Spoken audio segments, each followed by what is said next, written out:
ব্রাহ্মণবাড়িয়ার সুইলপুরে futsal football টুর্নামেন্টের mega final অনুষ্ঠিত। এহসানুল হক রিপন। ব্রাহ্মণবাড়িয়া সদর উপজেলার ঐতিহ্যবাহী সুইলপুর ফুটসাল ফুটবল টুর্নামেন্ট 2026-এর জাঁকজমকপূর্ণ মেগা ফাইনাল অনুষ্ঠিত হয়েছে।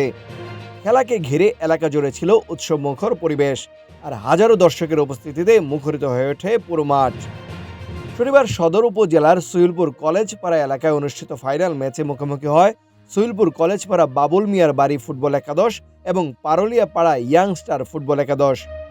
উত্তেজনাপূর্ণ ও প্রতিদ্বন্দ্বিতাপূর্ণ এই ম্যাচে পারুলিয়াপাড়া ইয়াংস্টার ফুটবল একাদশকে পরাজিত করে চ্যাম্পিয়ন হওয়ার গৌরব অর্জন করে সুইলপুর কলেজপাড়া বাবুল মিয়ার বাড়ি ফুটবল একাদশ।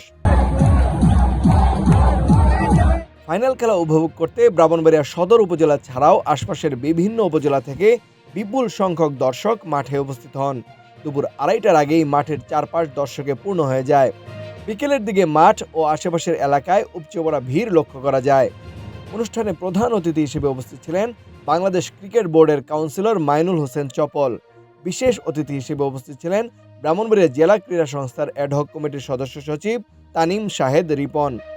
এছাড়াও উপস্থিত ছিলেন আল আরাফা ইসলামী ব্যাংকের এক্সিকিউটিভ সিনিয়র ভাইস প্রেসিডেন্ট শরীফ চৌধুরী, কচুয়া শহীদ স্মৃতি সরকারি বালিকা উচ্চ বিদ্যালয়ের প্রধান শিক্ষক রফিকুল ইসলাম, বিশিষ্ট শিক্ষানুরাগী ও সমাজসেবক আব্দুর রাজ্জাক, জেলা ক্রীড়া সংস্থার অ্যাডহক কমিটির সদস্য তাজুল ইসলাম বাবুল, জেলা ক্রীড়া সংস্থার অ্যাডহক কমিটির সদস্য তাজুল ইসলাম বাবুল সহ আরও অনেকেই।